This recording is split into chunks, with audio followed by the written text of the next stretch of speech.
So you're looking to invest in the One Piece card game, and you have no idea what direction to take. Well, you definitely clicked the right video, because we are going to have a very deep look into the top 5 things that you need to be aware of when it comes to investing in the One Piece TCG. Guys, this video is going to be super important. I really hope you stick around till the end, because I am basically going to give you my professional view on the market, what you should be investing in, what you should be looking at, and what you should be considering. We're going to throw in a couple of really interesting things as well. But guys, we've got 5 things we're going to be looking at today. But before we get into it, don't forget to leave a like and subscribe. Treasure Theory is growing super fast, guys. If we could hit 5,000, maybe we can hit 10,000 by the end of the year. That would be super awesome. But without any further ado, guys, let's just get right into the magic. So like when it comes to investing in cardboard, okay, there's a lot of things we need to consider here. Is the cardboard valuable? Well, One Piece is a super valuable IP. Story is still continuing. Goda's still, creating a renaissance of a story. If you've been watching the latest episodes that have been premiering, they have been insane. They've been insane. And the story, the manga itself is just, as you can see, I'm, caught up. But, yeah, obviously the One Piece IP is super valuable, guys. And although I wouldn't necessarily compare it to Pokemon, because Pokemon, I don't know, Pokemon is just so massive. I do think One Piece stands a great chance compared to any other card game. I would even put One Piece as second. It's definitely up there. We know that. But, if we are to consider if the One Piece TCG is worth the investment long term, and we're going to start off with the number 5. We're going to go down 5 to 1. The first thing I want to bring up, guys, is sealed product. I think any smart investor in a TCG should definitely own the product itself. Sealed product, mint. You want it mint. You don't want rips. You want to make sure it's mint. You want to hopefully have it in an acrylic case. I love those things. I only just started getting into it. And, getting hobby boxes. Somebody left a really nice comment, and that was the first time I even, heard of that term, hobby box. So thank you for the nice comment. But I myself am a collector. I'm not a scalper. I'm not into scalping. I'm not suggesting you scalp, but I am starting to get into owning every single set. I want to have it in like an acrylic box, just for like my own investment, my own personal collection. And of course, if that does, blow up in the future, then why wouldn't you want to sell some of it, right? But you definitely want to be buying sealed product, more specifically booster boxes. Now, I don't really know the validity of these starter decks and these illustration boxes. I mean, I think the illustration boxes may hold some value in there, specifically volume 1 and 2, which I never got my hands on, but I've got a ton of 3 and 4, just personally holding on to those. But I think if you really want to invest in sealed product, you should be looking at sealed boxes. Now, which booster boxes should you be looking at? I'm not going to reveal the goods, because I actually recently did a video you can watch right here. I do a super deep dive on the best sealed products in One Piece. And if you want to click that after this video or whatever, or pause this video and go over there, be sure to do it, because we get really, really deep into what I personally think is the best One Piece booster box investments. But nonetheless, you definitely want to make sure you buy the right ones. I, of course, want them all, and that's a problem for me, because, I ADHD, man. I won't drag this on too much. Get sealed product. Make sure you get the right sealed product, more specifically the right booster boxes, which again, you can click there, and we'll move on to the next thing. So guys, number 4, like I said, this one's also going to be a little more obvious, is investing in manga cards. So obviously, manga cards are probably the most popular chase card in the One Piece TCG right now. I would also say they're probably the most liquid. What do I mean by liquid? Well, when you're investing and you have liquid assets, it basically means that you can convert it into cash really quick. When I say that, I mean that a lot of people, they recognize the manga cards in the One Piece TCG. They are kind of what a lot of people are chasing. And I think just the average person in the One Piece TCG are chasing manga cards. There are different types of cards in the One Piece TCG, and I think people, they recognize the manga cards, and they see the manga cards, they want the manga cards, they want them in their collection. And there's obviously quite a few now. I couldn't tell you how many manga cards exist, but there's a lot. And they're super nice, they're super iconic, and I just think there's a huge demand for them right now. Now, obviously, just like the sealed product, they all come in different types of demand. Some are more expensive than others. Which one should you be looking at? Well, obviously, I think the Gold Roger manga card is probably the most prolific manga card in the One Piece TCG, simply because it's a literal gold card. And there's actually not a lot of market data on this card, because there's just not a lot of them, I think, in circulation, which is really proving that the Gold Roger manga card is definitely the top one. But next to that is obviously Gear 5 Luffy from OP5, not the PRB. And, we go down the list there. Zoro's great. I personally thought owning any kind of Luffy manga was going to be a good call, but, I got totally screwed buying the Gear 4 manga Luffy. So, you live and you learn. And with the recent set, OP12, Jewelry Bonnie, look, I don't think Jewelry Bonnie or maybe the Rayleigh or some of the other manga cards on the lower end are necessarily going to be huge or worth big money down the road. But I do think for any investor that simply can't afford to buy a $2,000, $3,000, $5,000 card, there's absolutely nothing wrong with dipping your toes in the water and getting some of the cheaper manga cards. I'm not saying they won't go up. I'm just saying I can't see the Rayleigh card or the Jewelry Bonnie card going into the thousands. Could they maybe go a couple $100s up over the years? For sure. But, OP5, Gear 5 Luffy, and Gold Roger, and Zoro, and, all of these manga cards that are in the top tier, and if you really want to know, I've got videos about all this stuff here on the channel, but, you can look online as well. You really do want to get a hold of some of those cards. And I think if you're looking long-term, you definitely want to get the Gear 5 Luffy, Gold Roger, if you can afford it. And just think Nami, Zoro. The new Sanji one is coming out with PRBO2, or is it? Yeah, PRBO2, which is coming out. And I'm going to be after that. I love Sanji. So I think having a Sanji, Zoro, and Luffy, that's mint. But before we move on to the top three here, which I think are going to be really interesting, all I'm really just trying to say is that the manga cards are really popular chase cards. There's obviously a huge demand for them. There's a variety of them. And, if you're thinking long term, I think they're healthy buys. I think they're worth the investment. Obviously, do your research. And obviously, none of this is financial advice. But that is what I would say for that. Now, let's start talking about the top three cards that I think are probably a little more advanced in terms of investments and in terms of risk and all that sort of stuff long term. So at number 3, guys, let's talk about the errata cards. So errata cards are basically cards that are no longer in circulation because they had errors, or they, Bandai or whoever controls the card production decided to change things up. We've got a Luffy leader, we've got a Crocodile leader with this sort of stuff. There's all sort of cards from the early sets that are basically errata cards now. And they're basically so high in price because they don't print them, because they're basically error cards. And I think this is a bit of a niche type of investment, but I do think you're holding on to an interesting piece of history for the One Piece card game. Obviously, I think, and correct me if I'm wrong, I know with OP1 there was obviously the blue bottom and the white bottom, and I think there were a couple of different waves of sets with OP2 as well. But regardless, the point I'm trying to get to is that different versions of cards that are no longer in circulation, that are old and are error cards, errata cards, are deemed very valuable by quite a few people. Just getting an error card in general from any kind of card game is kind of unique. It kind of adds a flavor of uniqueness. And obviously, the police.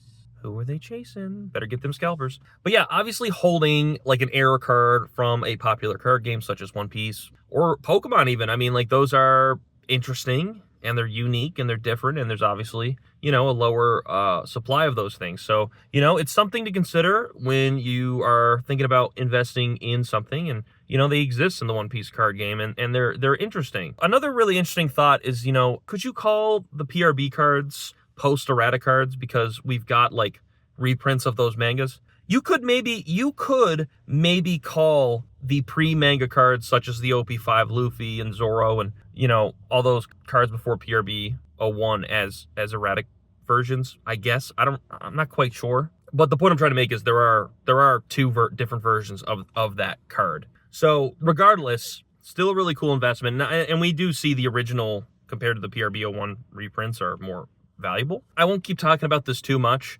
If you don't know a lot about errata cards, definitely take a look into it. It's super interesting. There are definitely some great examples online. I don't think I've really covered a video on this specifically yet, but nonetheless, that is number 3 on the investment list. Let's move up to the top 2. So guys, in my personal opinion, if you're looking to invest in the One Piece card game, the second best piece of non-financial, non-investment advice, because I'm not offering advice here, but in my personal opinion, is Treasure Cup cards. Now, what are Treasure Cup cards? I've done a video on Treasure Cup cards, but just to give you the rundown, they're basically cards awarded to players who play the One Piece TCG in the official tournaments that are run by, I think, Bandai, or yeah, they're just official tournament card games. So, you know, obviously this appeals more to the player base, right? This isn't for collectors or investors. This is more like the people who really get down, play the decks, you know, they get into the game, which is what we want. We need to love this, encourage it, and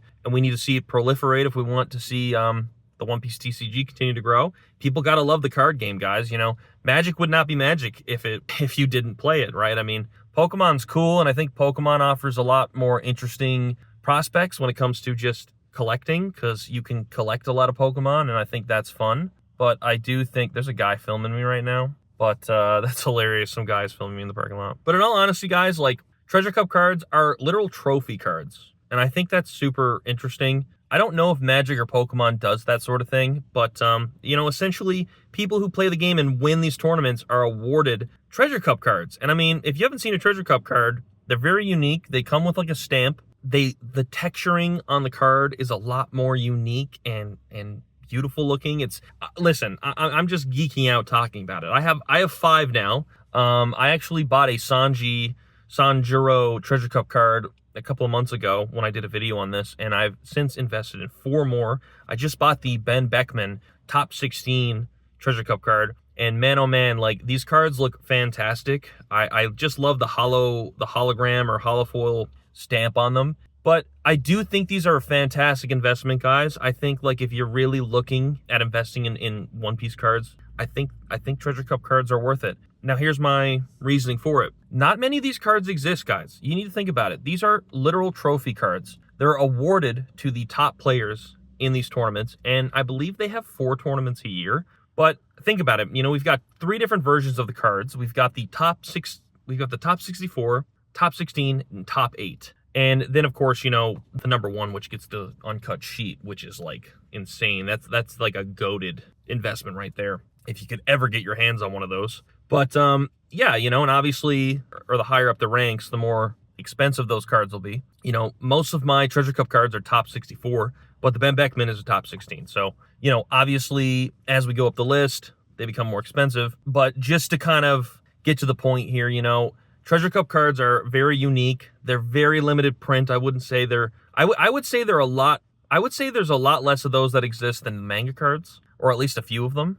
Because, again, you can only get them through tournaments, and they're cycling through new tournaments all the time, changing up the Treasure Cup cards. So if you can get your hands on some of these, I do think it's worth the investment. I have the Yasop Ben Beckman, and, you know, I'm trying to get the Shanks Treasure Cup card, because I also wanted to say this in this video. I think owning a set from a specific tournament would also amplify the investment. I made a Reddit post not too long ago, and somebody was commenting how, you know, the Ben Beckman's cool and all, but it's a riskier investment, it's more niche, and the character's not that popular, and I agree with all that. But I do think that owning a full set, because they do kind of come out as sets. There was recently a Treasure Cup where they had, like, Kobe and 2 of the other Marine characters that are Pirate Island, okay? Just look into it. I can't remember everyone's name, but they kind of come in sets, right? So they like pairs, like they belong together as a group. So I think if you can own, like, an entire set from a specific time of the tournament, like March or whenever they happen, I just think that would just amplify the investment. I think it would just make it a really solid investment to have. And even if the top 64 and the top 16 cards in that set aren't that great, you know, you got the top 8, and maybe you sell them as a pair. Maybe selling them as a pair amplifies the investment more. But that being said, Treasure Cup cards, look into it. PSA 10s are freaking nuts, and don't even get me started on the Beckett's, guys. You can look them up yourself, but I really do think Treasure Cup cards are something you should look into, and I'll leave a video down in the description below where I do talk more about them. But I want to move on to the number 1 investment. So, guys, if we're to really talk about what I think should be the number 1 investment when it comes to the One Piece TCG, I personally think it is the serialized and gold stamped cards. So if you didn't know, there are a few serialized cards in the One Piece TCG. It is really interesting. We've got like an Ace, we've got a couple of Luffy's, we've got a Shanks. They just announced a Nami one in Japan. I don't know if that's coming to English. It probably will. And I just saw there's a new Zoro now, and Zoro looks sick. But if you didn't know, the serialized cards are really, they're really unique. They're basically given out in a lottery, and only people who participate in the tournaments, and I believe only like the top 4, even get a chance at getting one of these. So it's not even guaranteed, even if you win, to get a serialized card, which makes it super interesting. But, you know, there's not very many of these that exist. Obviously, they're limited, and the number on the card really amplifies it. It is a stamp on the card that is essentially saying, hey, there's only like 1,000 of this card or 800 of this card or whatever. And I think serialization on any type of card is just the best thing to hold on to. I mean, it's proof that there's only a limited number of those things that exist. We can say there's a limited number of Treasure Cup cards. We can say there's a limited number of manga cards, but we don't have an actual stamp on the card itself saying which number of that card there is. Look at the Chocobos in the Final Fantasy booster sets. That actually blew up Magic all of a sudden because we've got serialized cards. And, you know, the Lord of the Rings Magic set with the one ring, there was one of one. That sold for $2 million, guys. Like, what are we talking about here?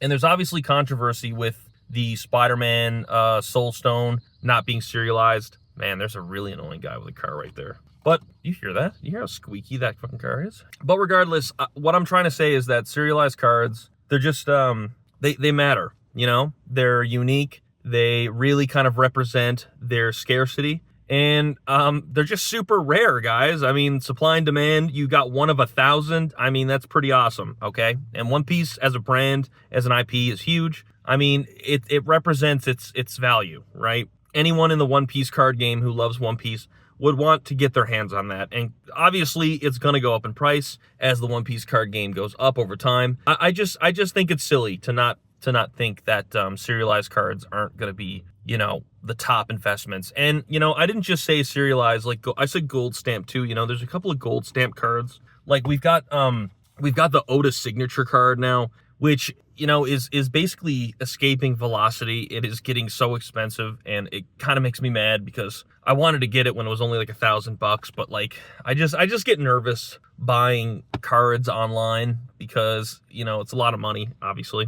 Thousands of dollars. I've never spent thousands of dollars on a card before. But maybe you're lucky and you don't live on an island like me, which is unfortunate. But you know, if you can get your hands on a gold stamp card, I believe there's a first anniversary Luffy too that's got some gold stamps on it. But nonetheless, guys, serialized cards are a big win. If you hold one, let alone a couple, I definitely think you should be happy about that. You know, again, this is not financial advice. I'm not telling you to dump all your savings in cardboard. Please be responsible. Please be smart with your money. But, you know, if you're thinking about holding some One Piece cards and you want to invest a little bit and just kind of see where it goes, I think if you can somehow invest in a serialized card or get your hands on one, I definitely think it's worth.